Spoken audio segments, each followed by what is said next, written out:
Magandang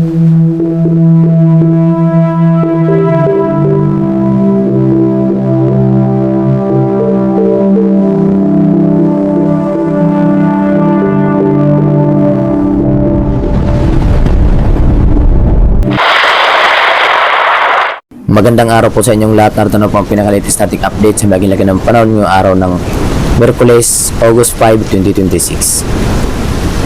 Base nga po sa ating pinaka-latest satellite image, ang low pressure area nating monitor sa may kanlurang bahagi ng Luzon ay tuluyan ng naging ganap na bagyo na may lokalin na bagyong Maymay.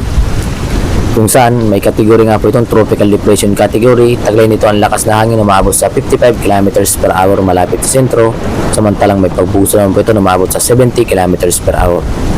Habang kumikilos nga po ito, pasilangan sa bilis na 15 km per hour. Habang huling namatan po yan sa rayong 135 km west-northwest of Bacnotan, La Union. Nabase nga po sa ating pinaka-latest track, makikita nga po natin posible nga itong maglandfall mamayang hapon or gabi dito po yan sa Ilocos Sur, at tinasan nga po natin patungo dito sa may area ng Mountain Province, Ifugao, patungo dito sa may Isabela. Pagsapit po bukas ng umaga, nasan nga po natin natuloy na itong naglandfall dito sa may Ilocos Sur at patungo dito sa may Mountain Province or Ifugao. Hindi po natin inaalis na bagya pa itong lalakas into tropical storm category. Samantala, kapag tuloy na itong naglandfall, inasan nga po natin nahihina ito pagsapit ng gabi ng August 6 or bukas ng gabi. At dahil nga po dito sa bagyo nating minomonitor sa may kanlurang bahagi ng ating bansa, inasan nga po natin ang mga pag-ulan ngayong araw. Ito po yan sa area ng Luzon. Kaya naman lubos po natin pinaganda ang ating mga kababayan sa biglaang buhos ng mga pag-ulan at mga pagbaha sa mga babang lugar at mabundok na lugar na inasan nga po natin posible ang pag-landslide. At dahil nga po dito sa bagyong Maymay, mayroon po tayong nakatas na wind signal number 1 sa lugar po yan ng Ilocos Norte, Apayao, Cagayan Valley Region, Abra, Kalinga, Mountain Province, Ilocos Sur, La Union, Benguet, Nueva Vizcaya, Quirino, Isabela, Aurora, Nueva Ecija, Tarlac, Zambales at Pangasinan. Kung saan nga po inasan nga po natin ang mga bugso-bugsong hangin na dulot nga nitong bagyong Maymay. Kung saan nga po pinapalakas nga rin po nito ang hanging habagat na umiiral dito sa may kanlurang bahagi ng ating bansa. Kaya naman inasan nga po natin na mas malakas nga po ang epekto ng hanging habagat. Kung saan inasan nga po natin ang epekto ng hanging habagat dito sa area ng karamihan ng Luzon at Visayas, including Surigao del Norte, Dinagat Islands, Misamis Occidental, Camiguin, Lanao del Norte, Sarangani, Davao Occidental, and Davao Oriental. Nadulot nga po yan ng hanging habagat na pinapalakas nga po yan ng bagyong Maymay.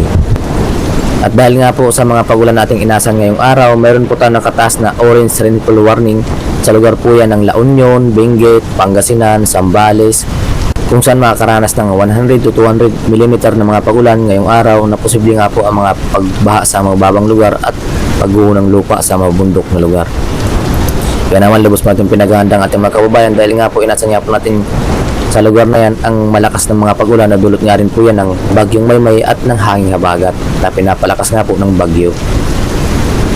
Samantalang yellow rainfall warning naman dito sa area ng Ilocos Sur, Mountain Province, Ifugao, Nueva Ecija, Tarlac, Pampanga, Bulacan, Bataan, Rizal, Metro Manila, Cavite, Laguna, Batangas, Occidental Mindoro, kung saan makakaranas ng 50 hanggang 100 mm ng mga pagulan na maaaring magdulot ng mga pagbaha sa mababang lugar at pagguho ng lupa sa mabundok ng lugar. Kaya naman, maging alerto lang po tayo at maging updated lamang po tayo sa mga panibago namin ulit na namin lalabas. Samantala, sa mga hindi nabanggit na lugar, hindi po natin inaalis na makaranas din po kayo ng mga pag-ulan na dulot nga rin po nitong bagyong Maymay. Habang ito ay palapit or palandfall dito sa area ng Luzon, especially dito sa may kanlurang bahagi ng Luzon, nasan nga po natin na magdulot ito ng mga pag-ulan at mga bugsong-bugsong hangin.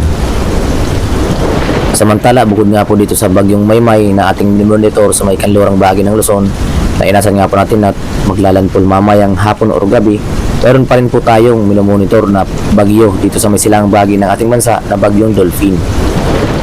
Na kung saan huling namatan po yan sa layang 1,970 km east-northeast of extreme northern Luzon. kung saan taglay pa rin po nito ang lakas na hangin na maabot sa 165 kilometers per hour, habang may pagbuhuso naman po ito na maabot sa 205 kilometers per hour. Habang kumikilos nga po ito, pakanluran, hilagang kanluran sa bilis na 25 kilometers per hour. Sa kasalukuyan nga po, ang bagyong Dolphin, wala pa naman po itong direktang epekto sa ating bansa. Ngunit bagya na nga itong pinapalakas ang hanging habagat na nagmumula dito sa may kanlurang bahagi ng ating bansa. Nabase nga po sa ating pinaka-latest track, makikita nga po natin ang Typhoon Dolphin na lalapit ito dito sa ating Philippine Area of Responsibility, dito sa may extreme northern Luzon, kung saan na hindi pa natin inaalis ang posibilidad na pumasok ito ng ating Philippine Area of Responsibility. At yung sakali nga pong ito ay pumasok ng ating Philippine Area of Responsibility, ay bibigyan po natin ito sa lokalin na bagyong Neneng.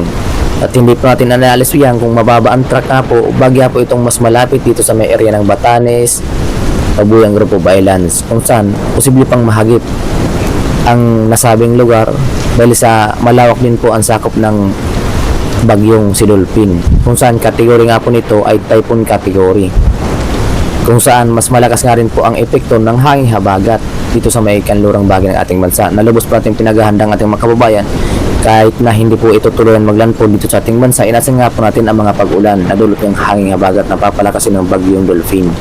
Samantala, may kasunod nga rin po itong bagyong Dolphin dito sa may silangang bahagi ng Luzon, kung saan dati ay tropical depression nga po ito, kung saan sa mga nakalipas na mga oras ay nag-intensify pa nga po ito into tropical storm category.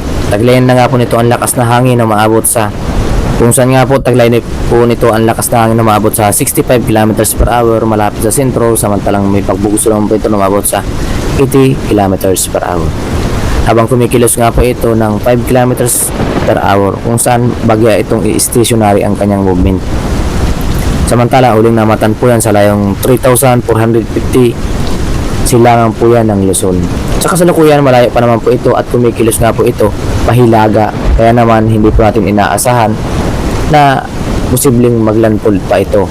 So kikilos nga po ito pahilagang kanluran, so posible itong patungo dito sa may Japan. Ngunit maging alerto pa rin po tayo dahil sa ang panahon ay maaari pa rin magbago anumang oras, kaya naman mas mainam na maging updated lamang po tayo sa mga panibago namin ulat para namin lalabas. Uhul nga po dito sa mga bagyong nabubuo, na kung saan nga po sa mga susunod na mga araw at linggo meron po tayong nakikitaan pa na posible pang mabuo dito sa labas ng ating Philippine Area of Responsibility, kaya naman maging alerto lang po tayo. At para naman sa maging lagi ng panahon dito sa ating karagatan, sa kasalukuyan nga po wala pa rin po tayong nakataas na gale warning sa katanong baybay ng ating seaboard. Ngunit meron po tayong mga inasa na moderate to rough sea condition pa rin dito sa may silangan at kanlurang bahagi ng Luzon, including silangang bahagi ng Mindanao. Nadulot na nga po yan ang paglakas ng hanging habagat at siyang nagdudulot ng mga localized thunderstorm o mga pagkulog at pagkidlat na siyang nagpapataas ng alon ng ating karagatan. Kaya naman labos pa rin po natin pinag-iingat ang ating mga kababayan na may mga maliit na sakyang pandagat, especially sa mga lumalayag sa ating karagatan. Kaya naman ipagpaliban po muna natin na maglayag dito sa nasabing seaboard or mga baybayin. Samantalang sa malabing bahagi ng seaboard, nasan nga po natin ang slight to moderate. Sa seaboard po yan ng Antique, Negros Occidental, Negros Oriental, and Palawan, including Tawi-Tawi, Sulu, Basilan, Zamboanga Peninsula, and Sorsogon, Autonomous Region, and Muslim Mindanao. Kung saan, slight to moderate nga po ang nasa natin mga pag-alon sa mga nasabing seaboard. At yun nga po ang pinakalitis nating update sa may gilagay ng panahon yung araw ng Miyerkules, August 5, 2026. Maraming salamat sa inyong lahat. At kung sakaling bago pa lamang kayo sa aming YouTube channel, huwag kaligtang mag-subscribe para ma-notify po kayo sa mga panibago namin ulit na namin lalabas. Ukol nga po dito sa mga bagyo na bubuo sa loob at labas ng ating Philippine Area of Responsibility. Maraming salamat and God bless us all. Ingat po tayong lahat at sana ligtas po tayo sa pagdaan itong bagyong Maymay.